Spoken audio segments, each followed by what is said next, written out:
Is this an accusation, Mrs. Price Ridley? Of course it's an accusation, Vicar. Against whom? Well, how on earth am I to know that? I'm simply pointing to the facts. You may interpret them as you please, but facts are facts. And you, Colonel? I asked Colonel Protheroe, and he very kindly came. I wanted there to be no misunderstanding. I remember it quite clearly. Yesterday was the anniversary of my poor dear Harvey's death, and I always put £1 in the collection on Harvey's Day. Yes, but Mrs. Price Ridley... No but about it, Vicar. It was there, £1 note. Where it was not, however, is on the collection list. The highest denomination there was a 10-shilling note. When none of us as young as we were, we must pay the penalty of advancing years. Wouldn't you say, Colonel? Must I say it again? It was there. You may be suffering from senile dementia, Vicar, despite the extreme youth of your wife. But I'm in full possession of my senses, thank you. I'll look into it, Vicar. I'll have the answer for you. It's quite clear something's amiss. I suggest I go through the church accounts for you. Do you? No need to burst a vessel, Vicar. If there are defalcations, it's best that they're torn out root and branch, you know. Root and branch. Anyway, I'm the treasurer. I'll pop round and get the books from your curate tomorrow evening. If he isn't too busy with his Hail Marys and burning incense series. The books are at the Vicarage. In any case, I hardly see that this warrants a full-scale... Sophie, till tomorrow evening, then. At the Vicarage. I should watch that curate of yours, Vicar. It isn't healthy, all that Jesuitical claptrap. I should send him to Dublin or Rome if I were you. He can only do damage in a place like this.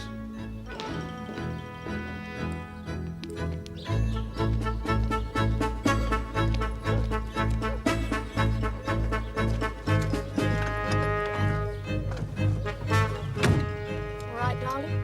The blighters need a rocket up the backside.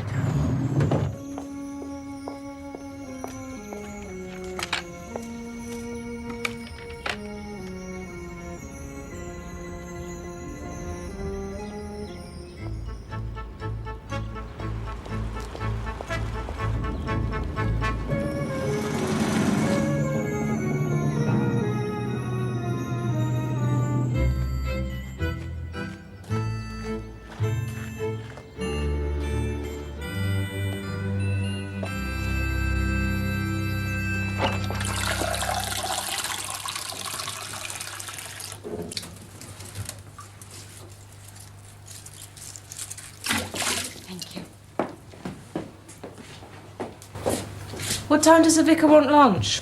Oh! Yes, well remembered. He'll be a bit late today. Yes, that's right. He said he'd be a bit late, so, we better have it. A bit late.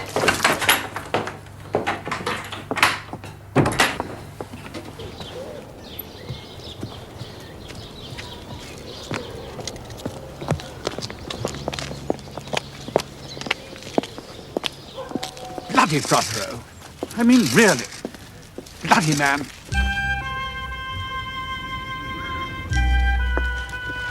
Oh, dear.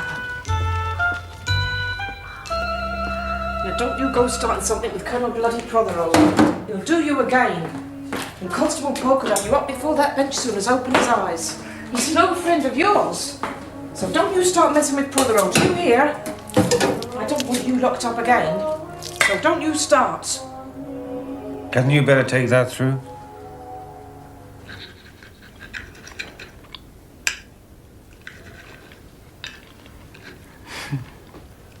It's a pity I'm such a shocking housekeeper. Mary's clearly ignoring me, and we are to have no greens.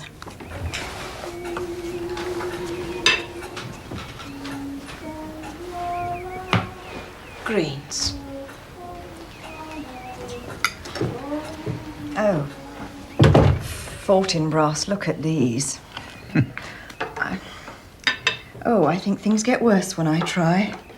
It's really much better to leave Mary alone and make up my mind to be uncomfortable and have revolting things to eat. Oh, poor Len, I know I'm everything you most disapprove of. You are. I'm more and more convinced that celibacy is desirable for the clergy. And yet you adore me madly, passionately, beyond all reason, utterly and extravagantly, don't you, darling? Of course. I'm very fond of you, my dear.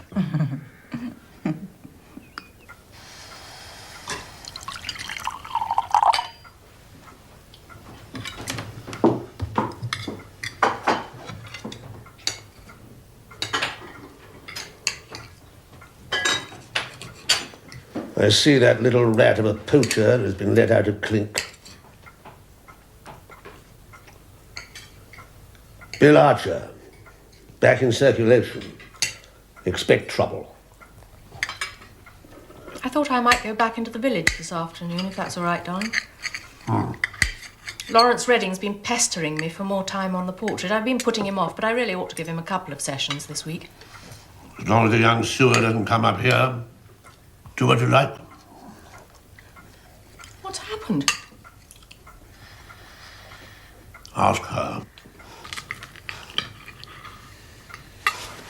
Pig!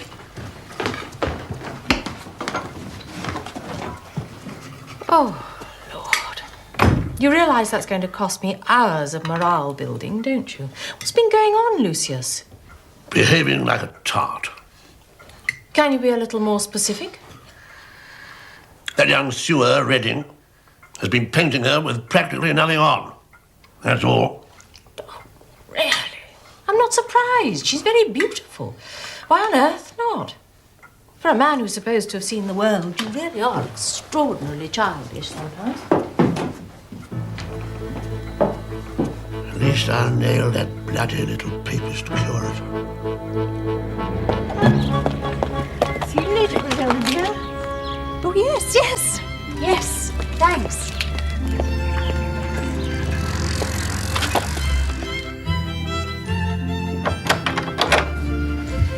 Darling, this afternoon. Are you coming? I'm sorry, my dear? It's Tuesday. Had you forgotten too? Tea and scandal. The Reverend Leonard Clement and his wife Griselda at home, 4 o'clock. Rock cakes and backstabbing at the Vicarage. I'll do my best. Oh, good boy. If she's got the gall, the dreaded Price Ridley will be there. You can both be frightfully forgiving to each other.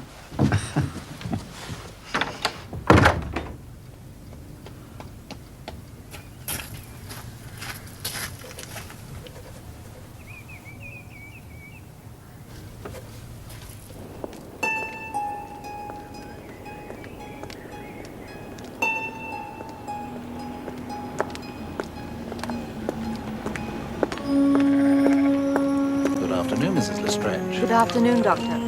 Enjoyment is the key to it all. I know. I know.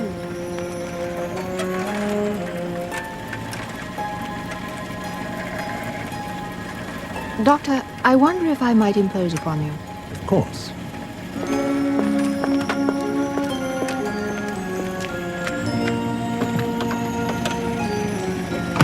Rather busy, you know, Lettice. It's absurd. Crazy. I was wearing a swimsuit, for heaven's sake. You're too Victorian for bidding a man the house. It's a shriek. Lawrence was practically ill laughing about it. Anne was quite decent, actually. I've usually found that a mother is more broad-minded. Stepmother, matter of fact. I suppose. You don't happen to know, do you, who it was my mother ran off with? Nobody's ever told me. I'm afraid I don't. It was before you came here. Oh, yes, I suppose it was. I don't blame her, you know. I just wish she'd taken me too, that's all.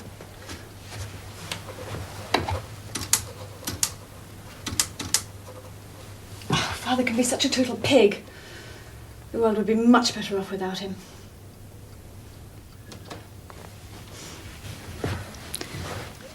You'd be much nicer, I think. So Lawrence Redding agreed to paint the wretched girl. But he painted her in her bathing costume, which, as we all know, is simply nudity by another name. I should give up on that rock cake, Miss Weatherby. Mary is a little literal in her cooking. I think you know, perhaps I will, Mrs. Clement. Cod in white sauce is so filling. What's the name of that rather smart-looking woman who's taken Littlegates? Mrs. Lestrange. Oh, of course. Why? I just wondered whether she were unwell at all. Well, she looks perfectly all right to me. I've seen Dr. Haydock coming out of Littlegate, so quite often. I just wondered. Well, he's a neighbourly man, of course, and he is a neighbour. Was he carrying a medical bag? Oh dear. I thought perhaps, you see, they might be old acquaintances. Well, he's keeping very quiet about it if it is so. As a matter of fact, I happen to know. It's a terrible story. Her husband was a missionary. He was eaten. Actually eaten. She was forced to become the chief's 15th wife. Dr. Haydock was with the expedition which rescued her. Really? My dear, really? Good afternoon, ladies. Do forgive my not joining you. I seem to have been behind with everything this week. Darling, don't forget the studio again. Ah, of course. Since I let Mr. Redding have the old summer house as a studio, on Tuesdays I've become diocesan rent collector as well. Excuse me. Goodbye, Vicar. I wonder, by the way, if there really is anything between Lawrence Redding and Lettice Protheroe. Now, what do you think, Miss Marple? I shouldn't have thought so myself. Not Lettice. No, quite another person, I should have thought. But the Canon was very cross about Lawrence Redding painting letters. Yes. Colonel Protheroe has always struck me as being rather a stupid man.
You saw us, didn't you? We love each other. I suppose to you that seems very wrong.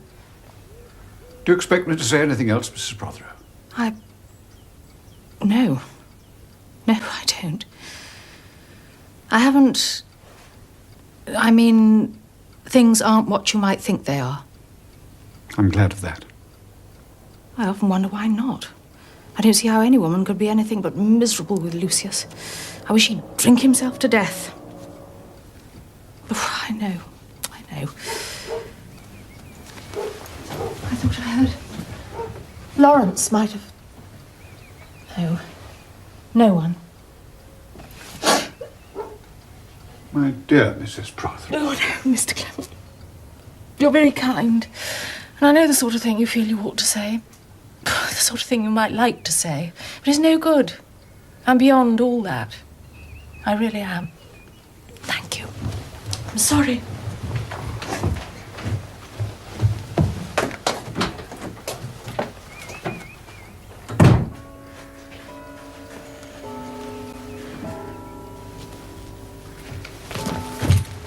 The fact remains that the principle is exactly the same. Quite so. Even so!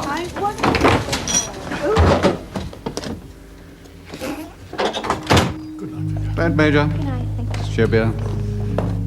Mrs. Canning. Harvey. Good night. Oh, Mrs. Lestrange, isn't it? Welcome to our little congregation. Thank you, Vicar. Are you here for a season, or the summer, or...? To everything there is a season, Vicar. Quite, and a time. Quite, Proverbs, yes. It's a pretty church. So lucky to have escaped Victorianization. The frescoes must be very old, are they? Oh, yes. 12th century. Fortunate survival. I congratulate you. Good night, Vicar. Good night, Mrs. Lestrange. Mr. Redding. I'd like your advice.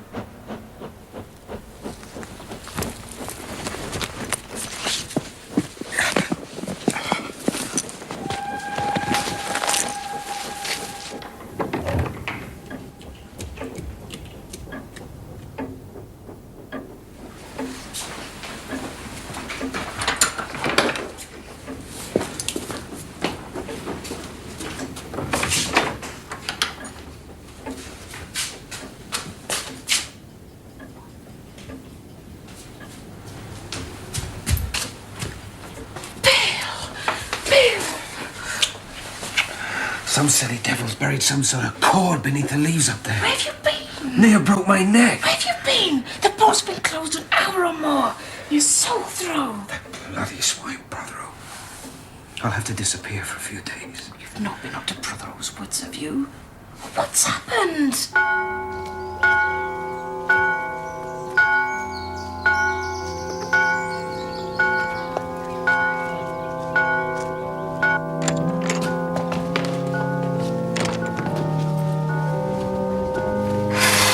Christopher, there you are. We heard from your landlady that you weren't well. Yes, I wasn't. Sorry. Should you be here? Of course. Chatter all night long. Voices all night. Voices? The Salisburys, my landlady in the next room. I don't know what they find to talk about. I see. Bad luck. Now, are you sure you're all right to take communion? Of course. Of course I am. Mary! Would you tell Mrs. Clement that if she misses this train, the next one doesn't get to Paddington until 12 o'clock? If anybody wants me, I shall be taking a class. I shall be back, sometime. What a day.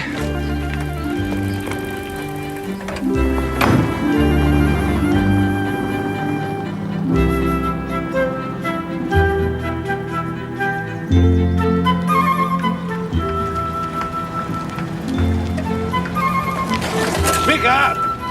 See you at 6:15. Suit you? Yes, very well. See you then. Vicar!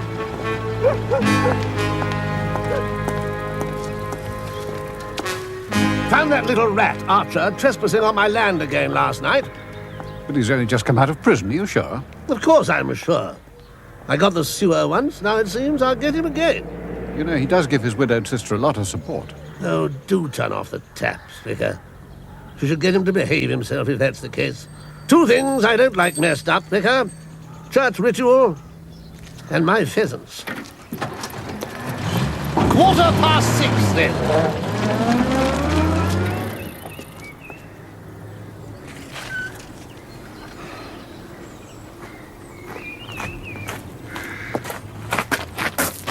Hello, hello. I've decided to take your advice. Really? That's the only damn thing to do.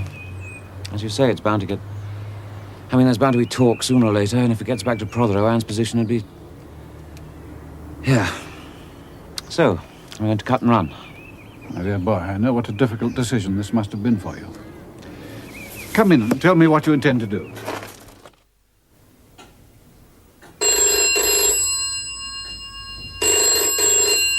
Hello, Vicarage? Very well. I'll be on my way now. Oh, Mary, I've got to go out to Abbott's farm. Old Mr. Abbott's in a bad way, apparently. Not expected to last. Oh, really? I'm sorry to hear that. So would you see to Colonel Protheroe when he arrives? He'll be here at about 6:15. Show him into the study. He can wait there. I'll telephone if I'm going to be very late. Don't you worry, Vicar. I'll see to him.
I'm afraid the Lord will have to wait a mite longer for the old demon vicar.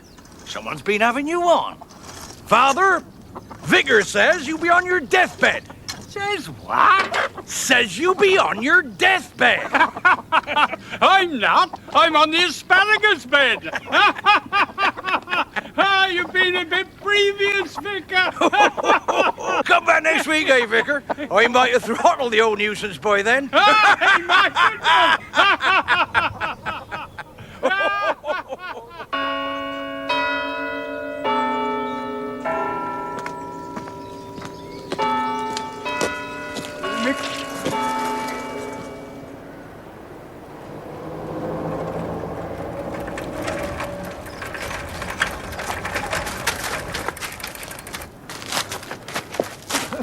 Did you want to see me?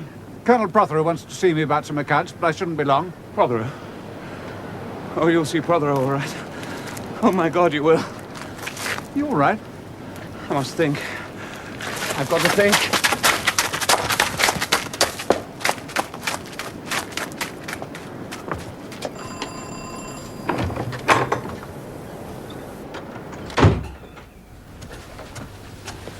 So you're back at last? Was it you who rang? Is Colonel Protheroe here? In the study. Been here since 6:15. And Mr. Redding's been too? Come a few minutes ago. Said he wanted to see you. I said Colonel was waiting to see you. Where, he said. Study, I said. So that's where he went to too. Thank you.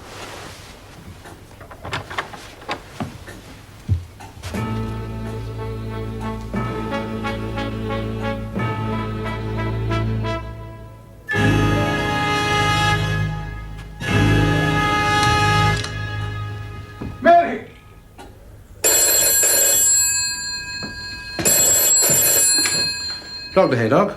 This is the Vicarage, Doctor. There's been a terrible accident.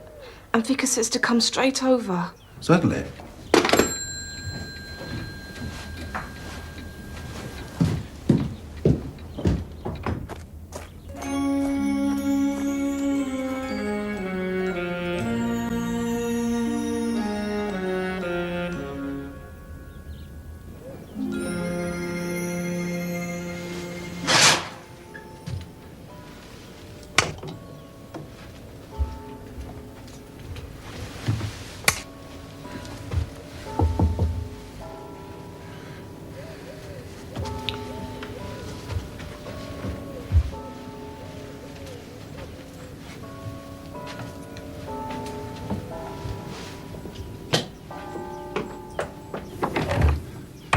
Oh, Miss Marple, there's been the most hideous accident in here, you see.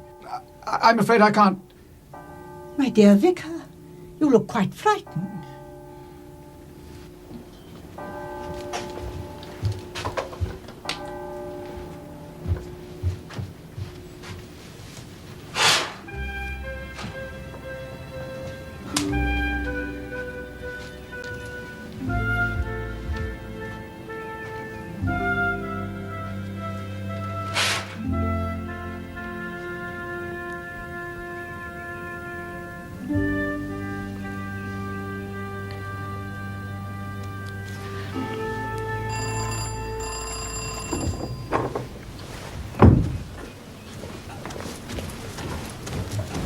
Vicar.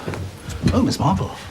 Dr. Haydock, yes. Excuse me. Of course, Doctor. The reason I came, Vicar, was to give you a message from Griselda, but I realised that you knew all about it because I heard you trying to start the thing and, oh, you look very shocked, Vicar. Come and sit down. I'm afraid you'll think me hopelessly vague, but I thought I'd better come even though she may be back herself almost by now.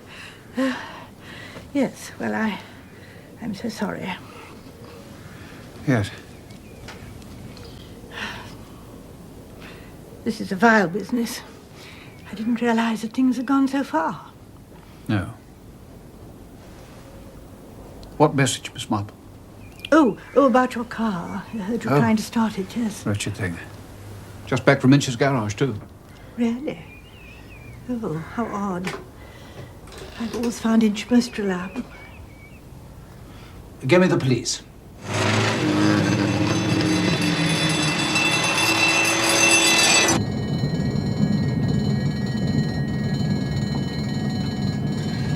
Nice these new Worsley's, aren't they?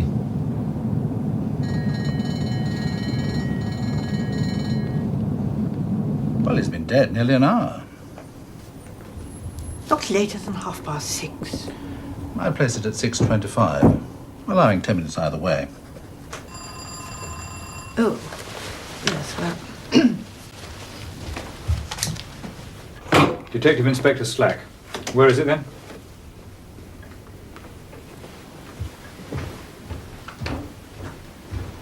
Vicar? Mr. Clement. Leonard Clement. Dr. Haydock? Good evening, Inspector. Room been messed around much, do you reckon, Doctor? Nothing's been touched. Oh.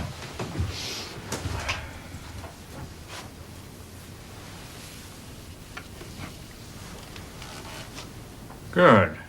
Stopped. At least that gives us some sort of timing. Excuse me, Inspector. Lake, would you mind clearing the room of extraneous personnel?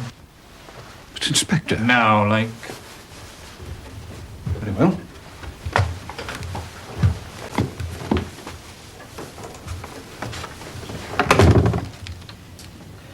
Good evening, Inspector. St. Mary Mead. Of course. Miss Marple. I just happened to Of course you did. I'm sure it will be a great relief to the dear vicar to know that someone so professional and so energetic is in charge of the case, Inspector, as indeed it is to me. Thank you.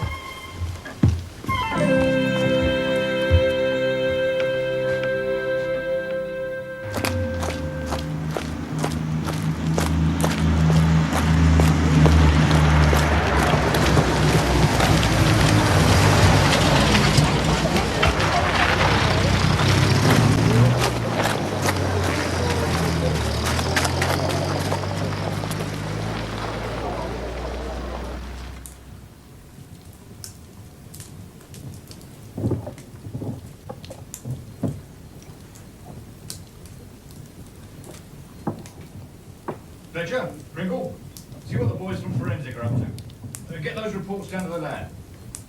Come on, look lively. Lake. I first came across Inspector Slack, of course, over that dreadful business at Gothington Hall when Arthur and Dolly Bantry lived there. It's rather like one of these diesel engines that are now appearing all over our railways. Most unappealing, but I'm told efficient. Well, I suppose we shall have to learn to live with such things and such people. I think there was something you were trying to tell him, wasn't there, Vicar? Oh, yes. Well, I tried to. Oh, quite. It was about the clock on my desk. It's just that we keep it about 10 minutes fast, that's all. It's meant to get me to my appointments on time. Then it was actually 12 minutes past. In other words, before Colonel Protheroe even arrived at the house. So it was tampered with. And another thing, I'm sure you noticed it, Miss Marple. That note by the body, the handwriting, it didn't look consistent to me. Ah, you noticed it. Yes, it was a forgery. Rather a clumsy one, I fear.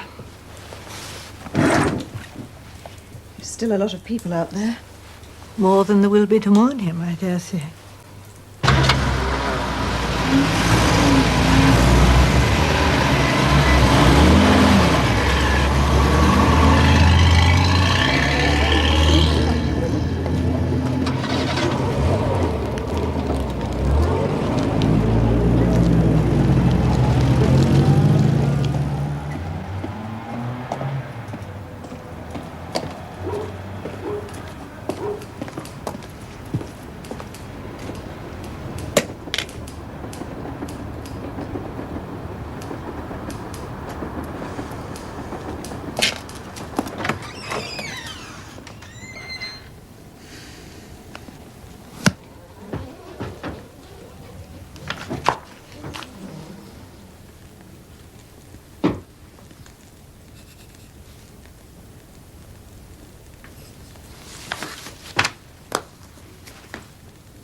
Let's go upstairs.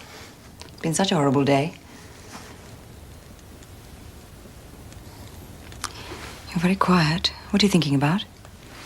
I was considering the sin of anger and how this cruel event will change things. We'll never be free of it, you know. How do you mean? I shall never forget what I saw this evening. There's that side of it. And how we shall always be thought of. Oh, yes, the Clements. They had a murder at their vicarage, didn't they? My dearest old thing. What's really wrong? You know that sort of thing doesn't matter. What is it? No. No, it's something... Oh... between me and my maker. I'll go and lock up.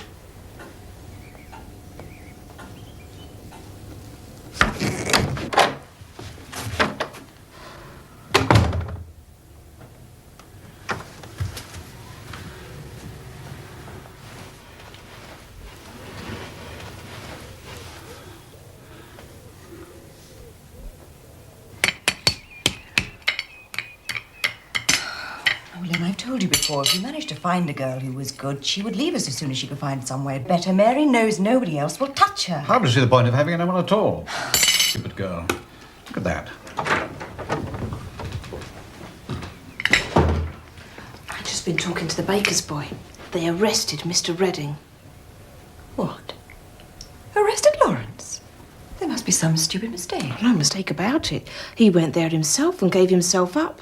Last night, last thing. Went right in, threw down the pistol on the table. I did it, he says. Just like that. Pistol? What pistol? His pistol. He's always had one. Leaves it lying around that studio place. And I don't like dusting the thing, I can tell you.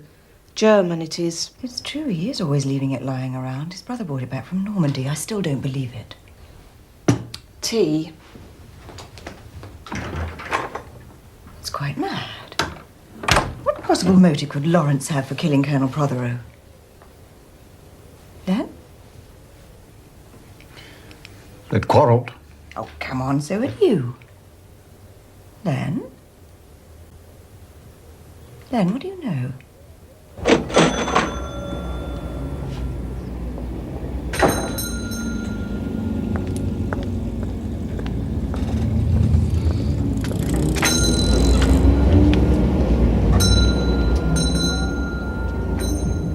All right, then. What time did Redding claim to get to the vicarage? 7:45, 10:50, about then. Won't it? What won't? He's lying. Protheroe would have been dead nearly half an hour by the time he got to him. I confirmed it now. Are you sure? Yes. I mean, there's no leeway. Not enough. You know ballistics say it was Redding's gun. Doesn't make any difference. Damn. Lake! Lake! I thought it was looking too good to be true. I should have known better. As soon as I saw that nice little grey-haired cobra sliding about, I should have known better. Mm-hmm. The Marple woman. Sticks to this sort of business like chewing gum to the cat. Where have you been? I'll cancel the scale down. The artistic gentleman in cell 5 is lying through his eyeballs. Get everybody back on the job! Who are you protecting? This isn't going to help you, Mr. Redding. The charge list is already as long as your arm. Obstructing the police, false information, failure to report an offence, unlicensed firearm, etc. It's very tedious stuff. So tedious, I believe I've forgotten it already. I could, however, call the duty sergeant and ask him to start writing it all down, couldn't I? Who's it?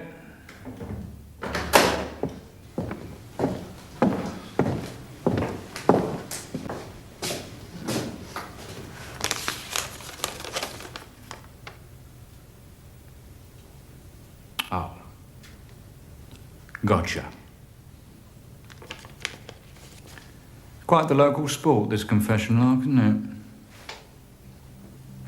In the habit of visiting the deceased's wife from time to time, were we, sir? Calm down, sir. I only wanted to know who it was you were protecting. If he's still on the premises, ask Haydock to meet us there, would you? Both the WPCs are out.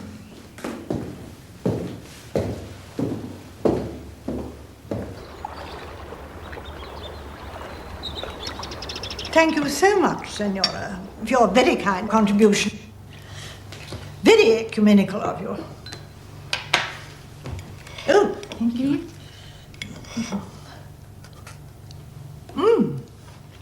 Delicious.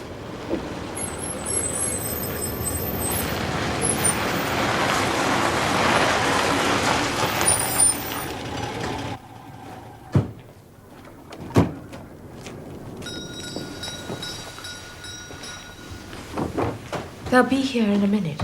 I'll explain everything then.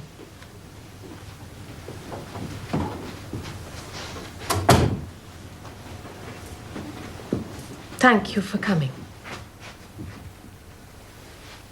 I'll come straight to the point. I killed my husband. Yes, madam. I suppose I've put it a bit bluntly, but I could never go into hysterics over anything. I've hated him for a long time, and yesterday I shot him. Anne, you know Lawrence has already confessed to it. Of course I know. He loves me. It was impossibly good of him. How did he know you'd done it, madam? I told him, of course. What did you shoot your husband with? With his own gun. He used to keep it in the dressing room wardrobe. What type was it? I don't know. It was some kind of war souvenir. Italian, I suppose. You push the bullets in from the bottom of the handle. If I was to tell you, madam, that we've already proved to our satisfaction that Mr. Redding could not possibly have committed this crime, would you still persist in this rather dubious account of your activities?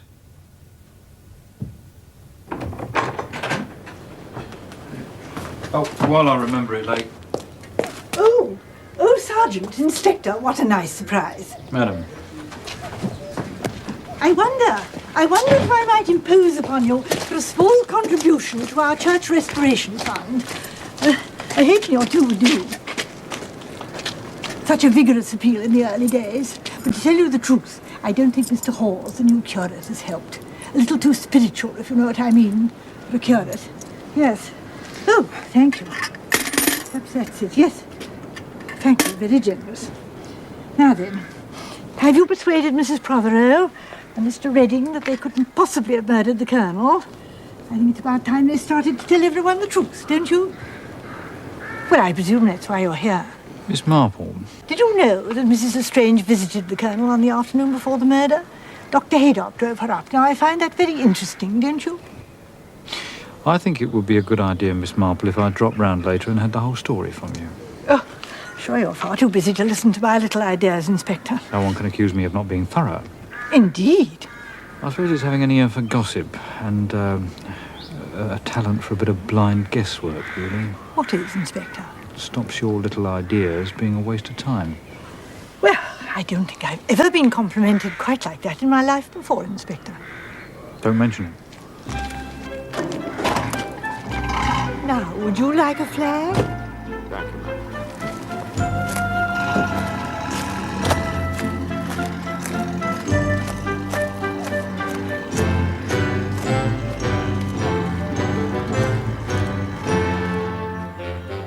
The elderberry is a little more, shall we say, forthright, Inspector, but I'm sure that will suit your character.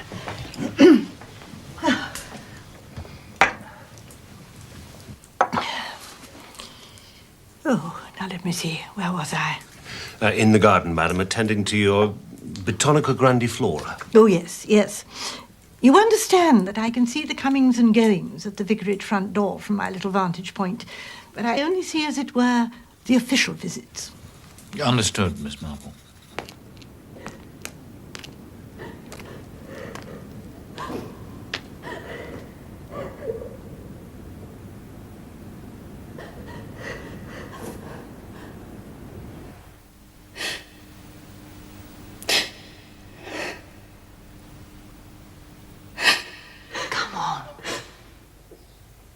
see it through. I'll help you. I will. We're leaving.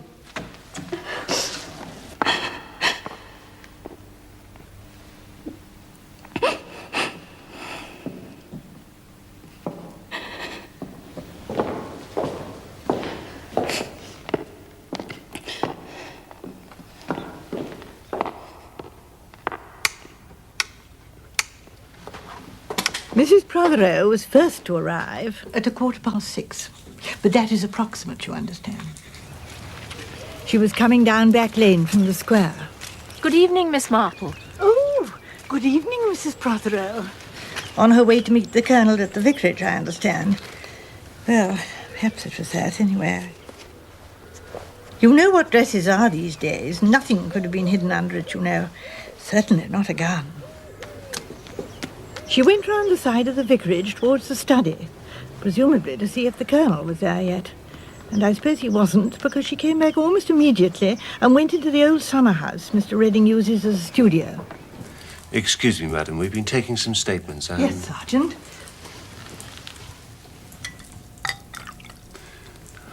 Thank you, madam. You didn't hear a shot, did you, by any chance? No, not then, but about 10 minutes later. It seemed to come from the woods, but it didn't sound like the shooting one hears in the woods. But of course it might not if it were echoing back from the woods and wasn't a shotgun in the first place. But it sounded odd. Yes, Sergeant? Well, that ties in with our other statement. Definite shot, sounded odd, about 6:30. The next person to turn up, before the shot, you realise, was Mr. Redding. I nearly missed him, as a matter of fact, as I was dealing just then with a very nasty brute of a dandelion. He came along from the village just about 5 minutes after Mrs. Protheroe. And Yes, that's right, from the pub, yeah. Yeah. Oh, I'm so sorry, madam. That's quite all right, Sergeant. Mr. Redding went straight to the studio. And then I heard the shot about 10 minutes later, as I said. And then, shortly after that, he and Mrs. Protheroe left the studio together, going towards the square. Later, Mr. Redding returned and went round to the front of the vicarage at about 6:50. So you see, whoever it was didn't enter the vicarage by any sides visible to me. Thank you, Miss Marple. You make a decent witness, I'll give you that. Problem is, if Redding and Mrs. Protheroe are in the clear, there's no one else with a real motive. Oh, well, I was... What? Well, I was just thinking of how many other people might want the Colonel out of the way. Well, I don't say they'd murder him to get him out of the way, but I was... Oh, dear me, yes. I'd forgotten him. I make it 5, possibly 6.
What happened at the inquest? Murder by person or persons unknown.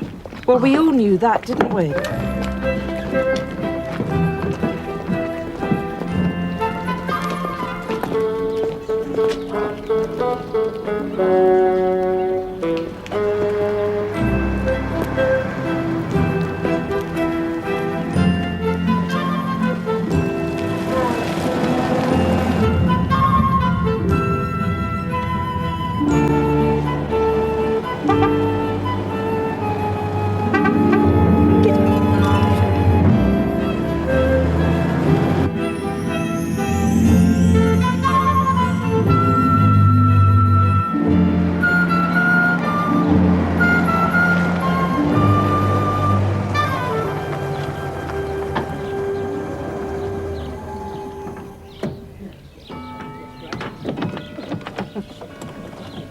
I should have given evidence. Well, I should have been asked. I have pertinent facts to offer. Oh.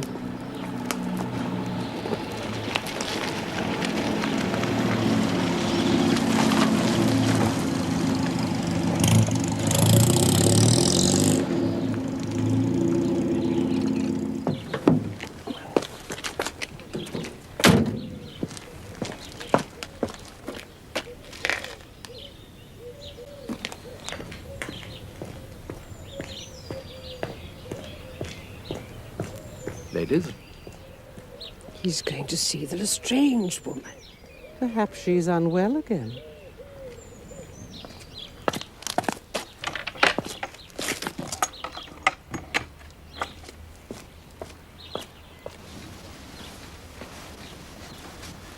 I didn't mean you to get up.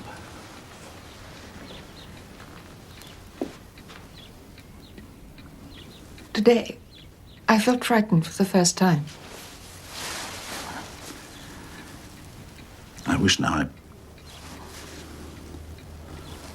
I suppose if one's father's been murdered, one might not want to... What? Lettuce, a dreadful child. She wasn't at the inquest, that's all. Hardly a child. She's old enough to be a little T-A-R-T. Like daughter, like mother. Well, stepmother.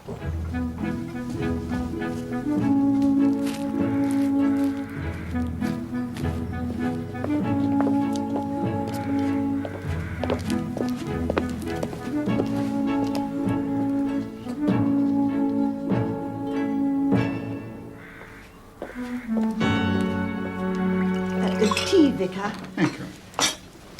Oh, are you sure you won't stay for tea, Mr. Hawes? What? No, thank you. No, thank you.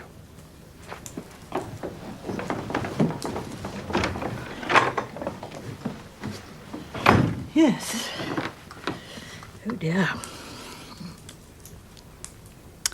Well, for all inquests like that, I was expecting the whole thing to be much more detailed. The police played their cards very close to their chests, don't you think, Miss Marple? Well, such cards as they possess.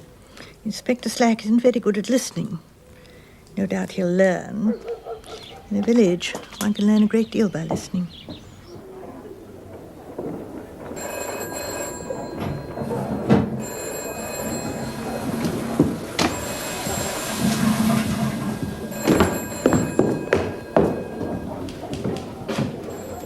Thank you very much, madam. Thank you.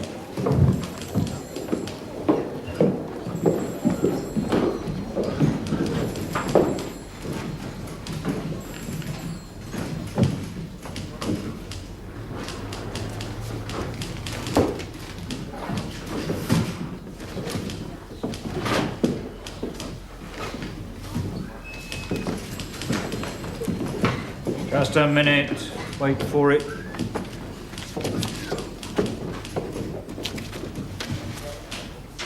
Yes. 5:30, Colonel and Mrs. Protheroe leave out Hall by car. At approximately the same time, the vicar receives a hoax phone call to go to Abbott's farm.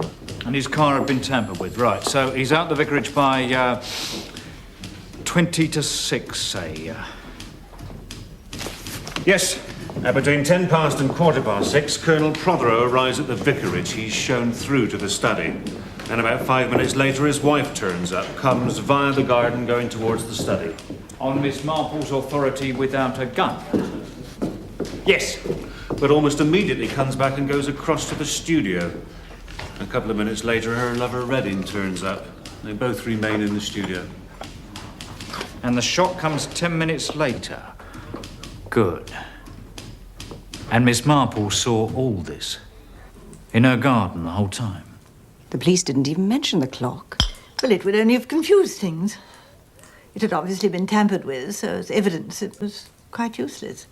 No, it was their treatment of the note by the body that surprised me.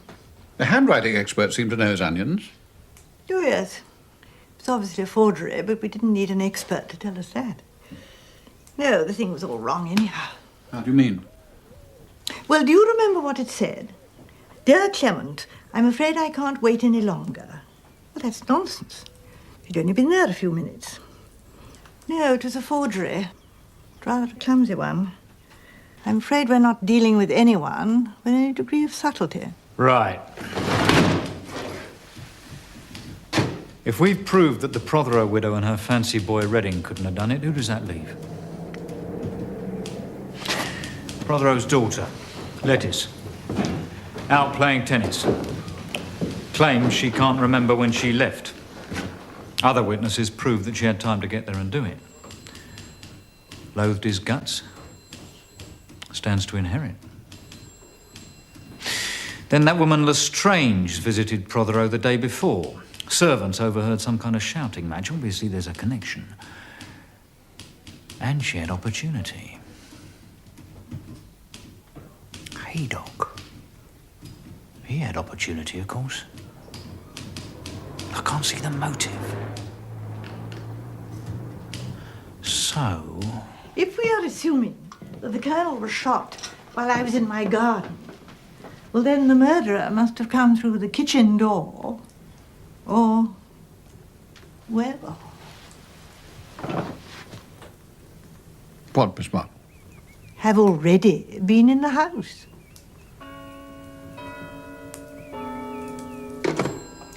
Excuse me, sir. What? The gun, sir. What about it? Well, it was nicked from Redding's studio, wasn't it? Well, the vicar's maid cleans the place. And the colonel had threatened to chuck that Archer bloke back in chokey for poaching. He was only out on parole and he had a bad time inside, they say. Well, according to village gossip, Archer's having a bit of a thing with the maid at the vicarage. Is he, by God? Right.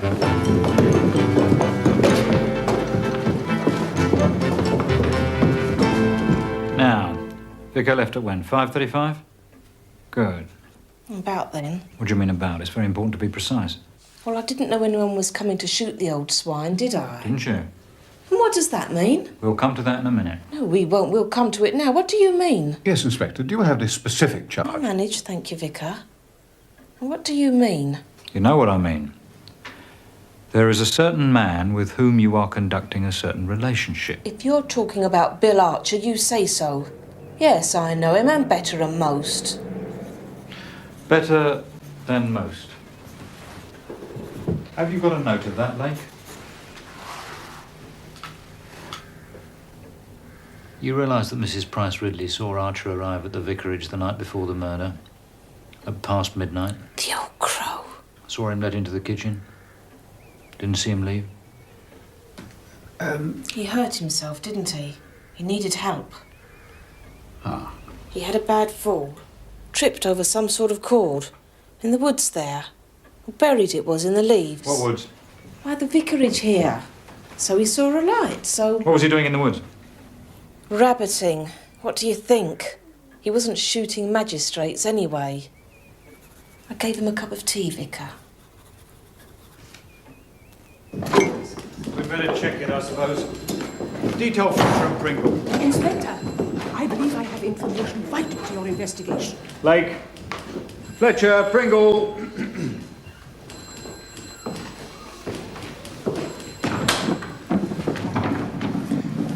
Now then, madam, what can we do for you? There was a man in my shrubbery. I distinctly heard him sneeze. Yes, madam. I've considerably revised my opinion of Mary. Really? The way she stood up to Inspector Slack was magnificent. No wonder we're a free country. This was sent down by Anne Protheroe. Dear Vicar, I wonder if you and Griselda would come up and see me as soon as possible. I should be very grateful. Something very strange has occurred, and I should like some advice. Yours, etc. Well, it's a nice evening. Let's cycle up.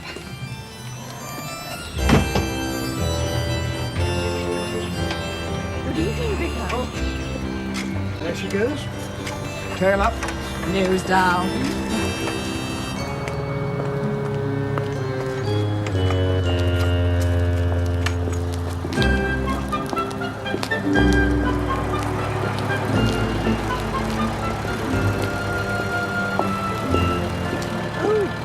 Good afternoon, Lettice.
I won't be long, Mrs. Salisbury.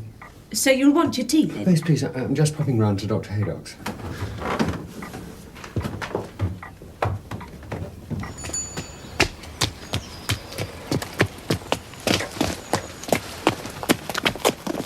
Oh, sorry. Hello. How are you? Oh, well, you know. Quite.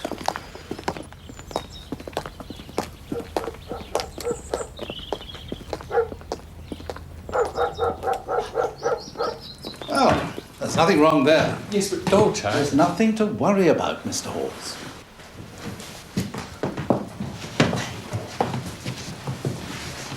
Now tell me, how exactly does your difficulty in sleeping manifest itself? Well, it's not really me, Doctor. It's my landlady and her friend. They talk. I can hear them through the wall. I hear snatches of what they're actually saying, but whenever I hear my name and try to listen, they whisper and I can't hear a thing. And this goes on at night? Yes, only at night. It usually starts as soon as I try to go to sleep. I'm going to prescribe you some powders which are a bit of a relaxant. Right. They'll help you to feel drowsy. But I want you to come back at the end of next week whether they work or not. Right. There we are.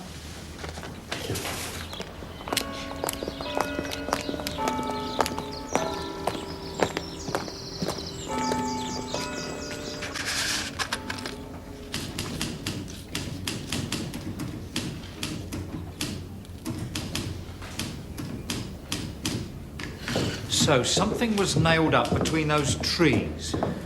A rope, let's say. But why? Suppose these poachers are like natives in the jungle. They always follow the same trails through the woods. But why should anyone... Nah, it's just another ruddy mystery to chalk up. What did that Price Ridley woman have to say for herself? Well, she says the Colonel is as good as accused whores of petty theft. She reckons someone like it herself. Money's missing from the church fund. Oh, yes. And she thinks she heard the murderer in the shrubbery. Reckons she heard him sneeze. So all we got to do is find someone with a snotty handkerchief. See, I was out in the garden replenishing my bird tray when I heard him. Well, I thought, that's someone who has no business being where they are. So I crept indoors, and I went upstairs to my bedroom. You see, I can see into the shrubbery from there, but when I got there, he disappeared. Well, I think it was Archer. What do you think, Jane? Miss Marple. I brought it down here because, Well, I don't know why. I wonder if you'd mind taking it away for me. Of course not. It's horrible. I suppose it shouldn't be destroyed, you see, in case it's connected in some way. I'll come up and fetch it tomorrow. I don't even know who it's of. It's such an unpleasant incident. I'm sure it isn't a portrait of anyone I know. Why should it affect me? On top of everything else. I know. It's like an attack on someone, a desecration. It makes the place even more difficult to... Oh, Juan and his wife are very sweet, but... Why don't you come and stay with us? May I? Perhaps. After Lawrence has gone. I've sent him away, you know. He'll be gone as soon as he sorted out the studio. It would have been impossible here if he'd stayed. The talk is positively venomous. That all seems to be part of it somehow. I don't know how. There's poison in the very atmosphere of this place. It seems to have worked its way in everywhere. Everywhere. I've got to go. It wouldn't be fair to Anne. She's going to hang on. Just to sign us a few times in this wretched place. To show she's not ashamed. Then we'll get married. I wish to God it hadn't had to be like this. But Anne's independent now, and she can spit on this village and all its works. You know, I can sympathize with that attitude. I sometimes feel very drawn to a jealous God. Who the hell could have done it, Vicar? I don't know. Sometimes I feel it was someone who... No, never mind. I'll tell you what I think. I think it was someone who was crazy. Well, Protheroe had enemies, sure, but to kill him? No, I think someone just tipped over the edge. Is there anyone in this place who could have hated him enough otherwise? Good night, Lawrence. Vicar? Could I have a word? It's about whores. Hearing voices? Halls? Come to think of it, yes. I thought you'd be able to tell me. I'd call it psychotic, but you may say it's the voice of God. Anything is possible. Depends what the voice has said. He hasn't told me. I must say he strikes me as a fish out of water. Oversensitive. He's probably reacting more strongly to this horrible business than most of us. And goodness knows, it's affected the whole place. I'll get Griselda to have a word with him tomorrow. I intimidate him, according to her.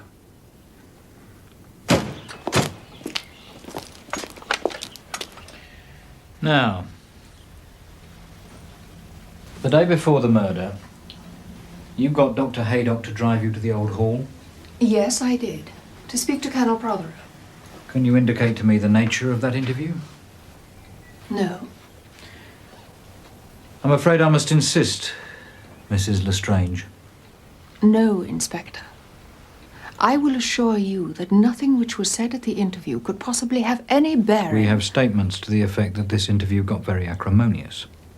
Colonel Protheroe lost his temper, certainly. But then he was prone to that. I am not. And I didn't. And you won't tell me what was discussed? No. Mrs. Lestrange. I know her game. Blackmail.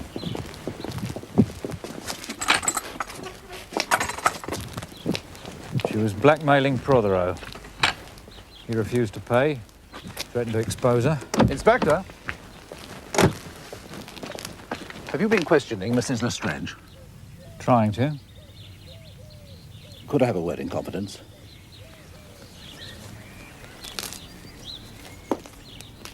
I had hoped to catch you before you went in to see her. This is in the strictest confidence, you understand.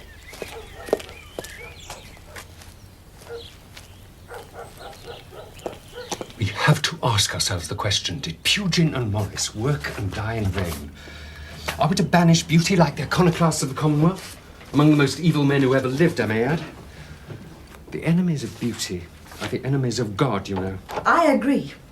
Oh. You want to go, I'm sorry. Thank you for bobbing round. No, it was a pleasure. Look, are you sure you're all right? Yes, of course. I'll see you at Matins tomorrow.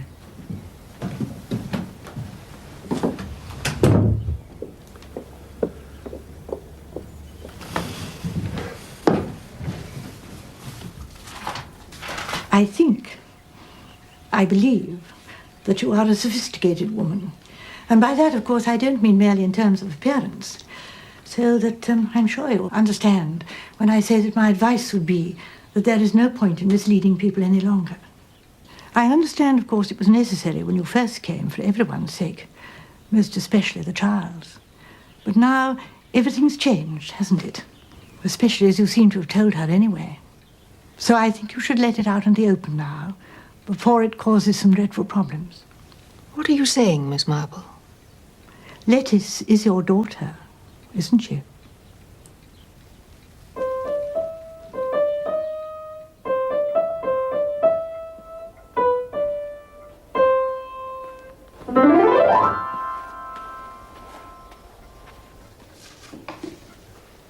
Anne? What? Do you love Lawrence? Yes.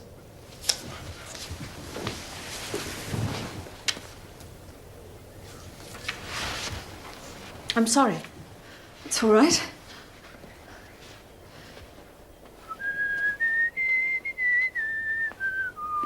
I just do.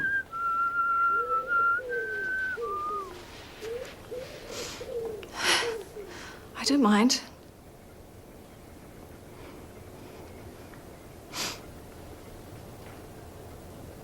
You're much older than he is, aren't you? What? Would you be desperate if Lawrence chucked you over?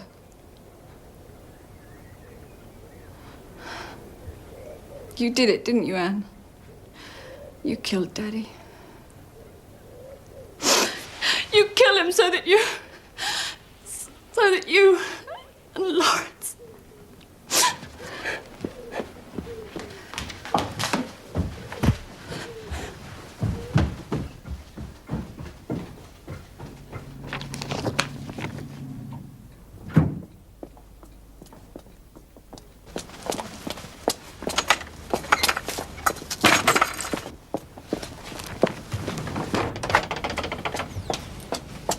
I'm not coming in. I've just come to tell you to keep your bloody daughter out of my life. And tell her to keep her bloody stupid ideas to herself. There's a law called criminal libel in this country, you know, and I'm damned if I'm going to have my name smeared by a half-witted little tart like her. Oh, you poor thing. Don't worry, Lettice is coming to stay with me. Oh, come in.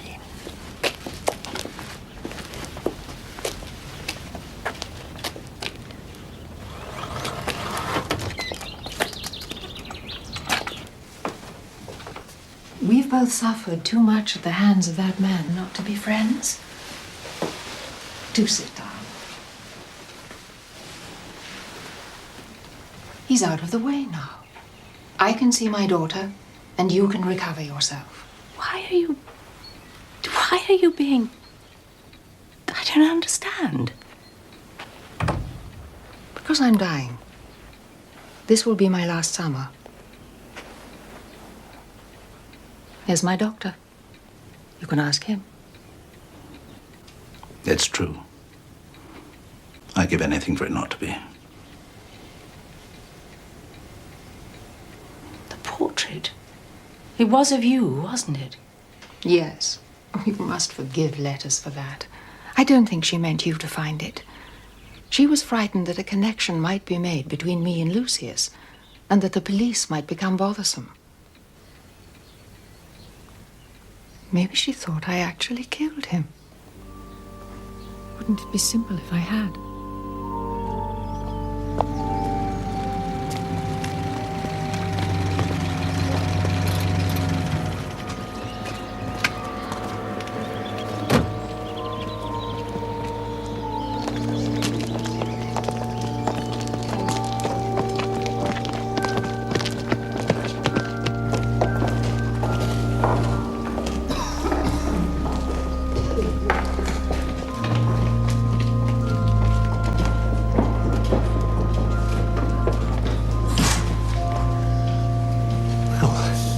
Good house for matins.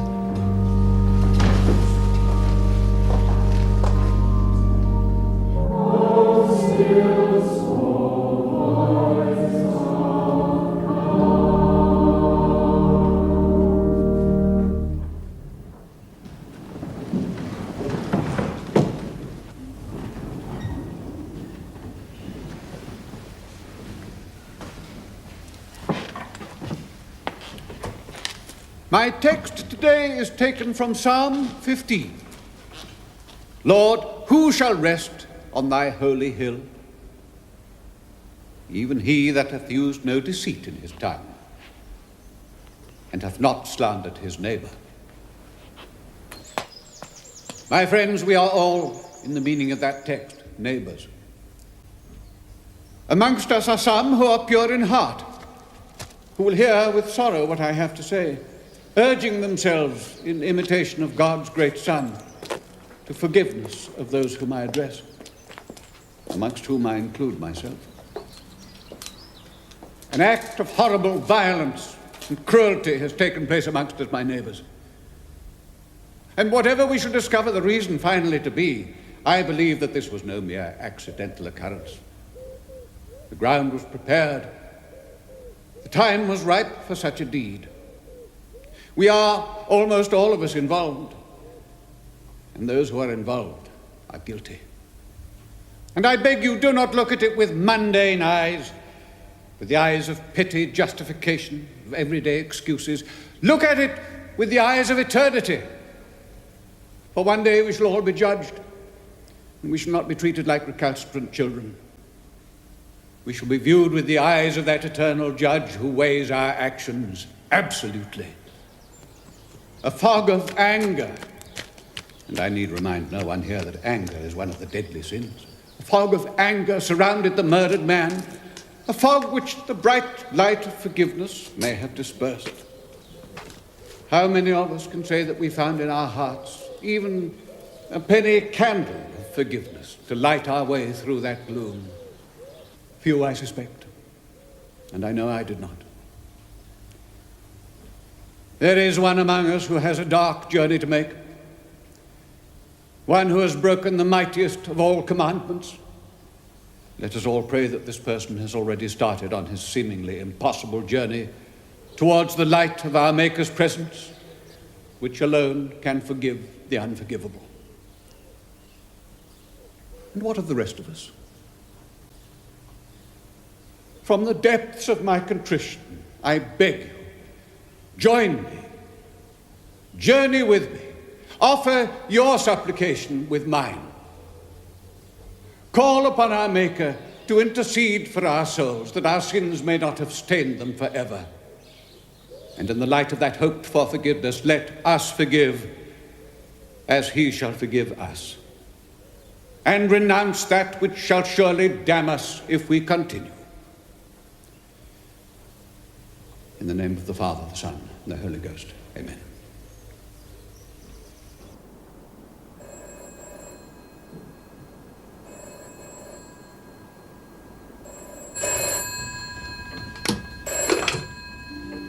Hello, Vicarage. Hello? Hello? Is Mr. Clement? No, he hasn't come back from evensong yet. He had to go on to... I want to confess.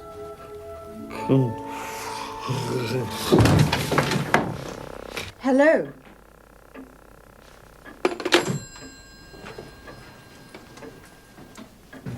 They're doing Tchaikovsky's 1812 on the wireless tonight. And for the salute of cannon at the end, they're having some real guns going off in the park across the road from the Albert Hall. Wish I had one of those recording machines like young Redding has. Miss Marple? Oh, cannon, you say? Most interesting, yes. Vicar, you've rearranged your room. Yes, sir. I thought the memory of that awful evening might perhaps be dissipated if I... And your fine aspidistra, was that always in this room? No, that was out there in the lobby. Oh, yes. Yes, much better where it is. Hello, Vicarage. Clement here. Hello, my dear. Yes, of course. Right away. Hawes has attempted to take his own life.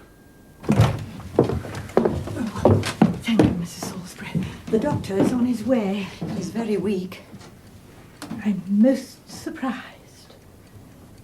Mr. Hawes? Look at this. It's It's what Colonel Protheroe was writing before he was killed. It accuses Christopher Hawes of stealing from the church fund. Oh, dear, dear, dear. Well, that must be it, mustn't it? That must be the real note. The other was a forgery. Oh, yes. This is the last mortal thing he did.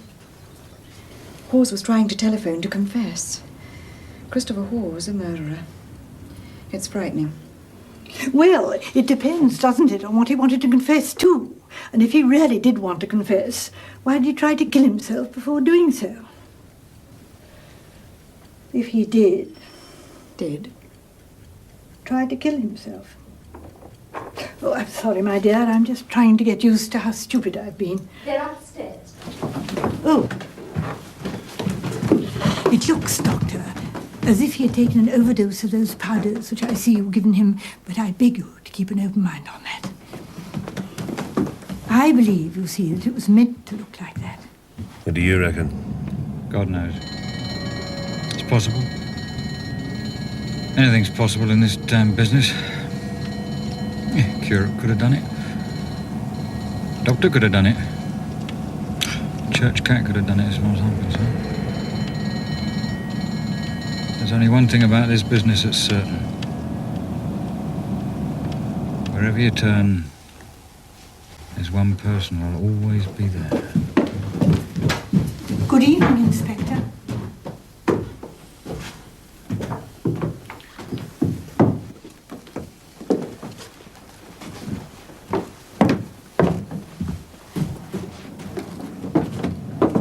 He took poison, whether he meant to or not.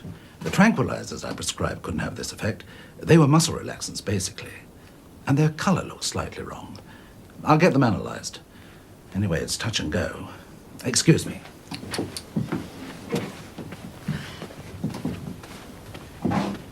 Miss Marple? He didn't intend to, Inspector. Someone intended him to. Who?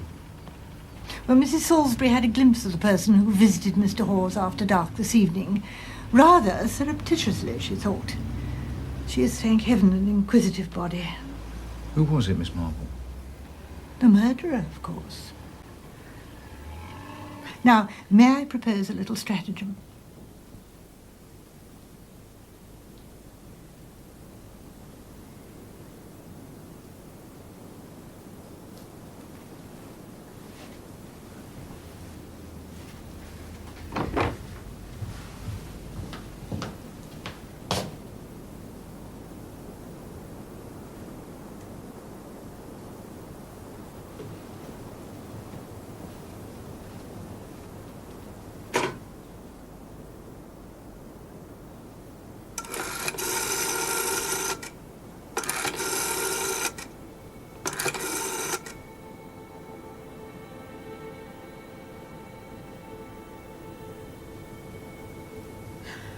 Oh, that's right.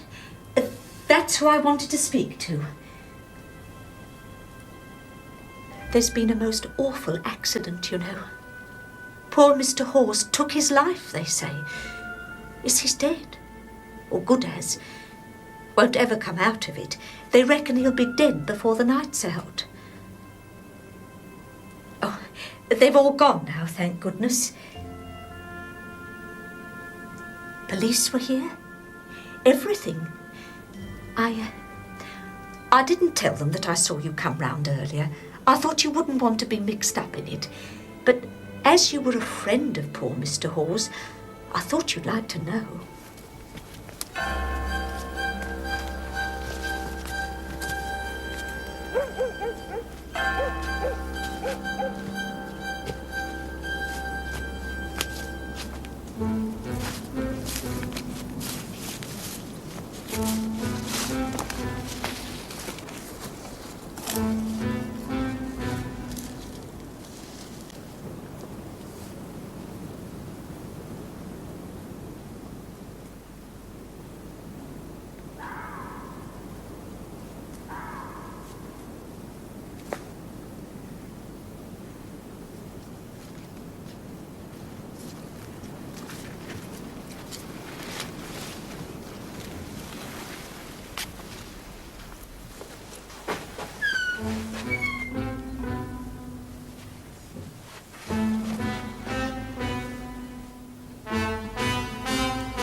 Well, well. Mr. Redding.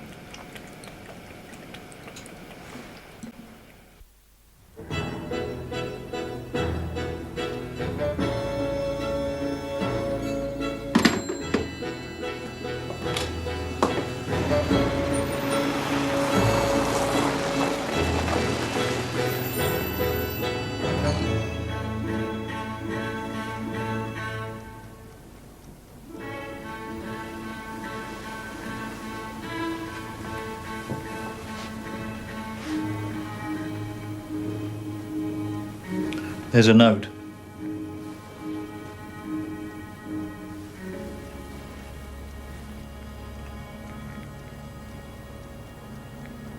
May I see it?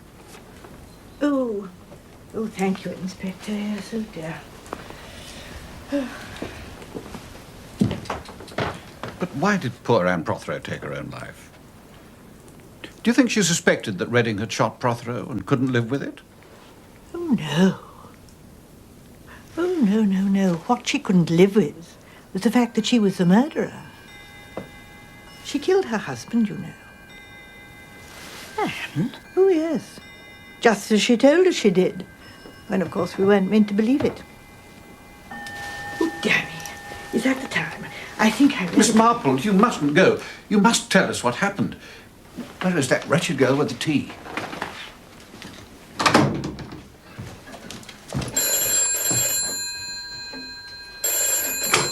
Hello? Vicarage?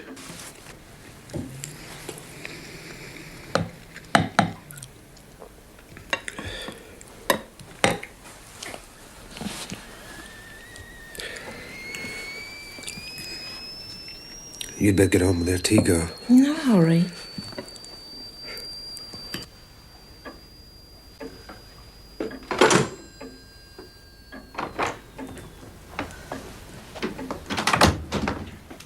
You'll be glad to hear that Christopher Hawes has regained consciousness and is out of danger. Oh, thank goodness for that. Oh, yes, indeed, yes. Oh, now do sit down, then.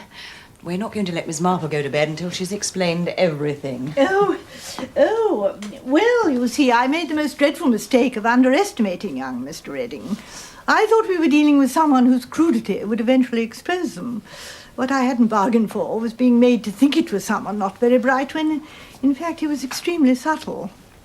The double confession, pointing the finger too crudely at the real murderer, planting the Colonel's letter on eccentric Mr. Hawes and staging his suicide. Most clever. I think we've been extremely lucky, Inspector. You see, what I still don't... Oh, you want to know how they did it? Well, we have to go back to the morning of the murder. Mr. Redding waited till you've gone out, Vicar. Griselda was in London. It wasn't until you'd rearranged your room, Vicar, that I realised where Mr. Redding must have put his gun. He'd already immobilised your car, so the scene was now set. That evening, Mr. Redding telephoned you, pretending to be Mr. Abbott's neighbour, and you were out of the way. They counted on my being in my garden. Good evening, Miss Marple. Oh, good evening, Mrs. Protheroe. The dress was selected with great care. She knew I was a noticing sort of person. But I could tell she hadn't so much as a handkerchief in the top of her stockings. Never mind a gun. The gun was silenced. But when it went off, Mrs. Price Ridley heard it. She believed she'd heard someone in her shrubbery. Sneezing, she thought. So she went upstairs to get a better view. Now, this was very unfortunate, as she was not there to connect the sound of the sneeze with Mrs. Protheroe leaving the study and crossing to the studio to await Mr. Redding. It was a few minutes before he turned up. I nearly missed him, as a matter of fact, as I was at that moment occupied in another part of my garden. I didn't notice that he was not quite his usual self, but I should have been alerted by the fact that he waved to me. He'd never done that before. He wanted to be noticed, you see. Mr. Redding had set up one of the nesting boxes at the edge of the woods with a loudspeaker inside it, the wire running back to his tape recorder inside the studio. This was the wire that Bill Archer tripped over the night before the murder. At precisely 6:30, Mr. Redding switched on the tape recorder, and the final touch to this masterpiece of confusion was applied.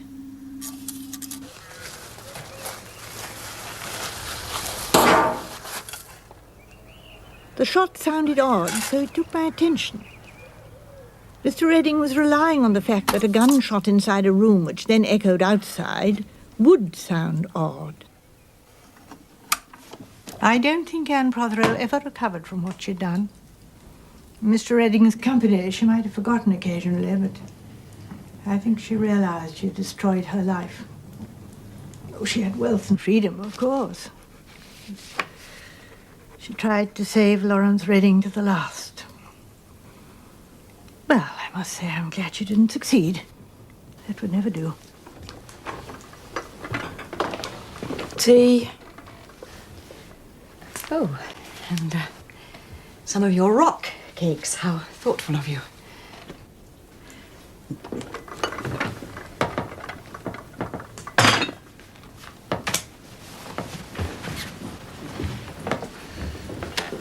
Oh, my dear, do you think you should? In your condition? I've always suspected you of keeping a broomstick under the stairs, Miss Marple. And now I know. Griselda, Yes, Len, darling. what, condition? A little Clement is forecast. Oh, I say. Yes, but what I still don't see is... I say. What? Oh, I say.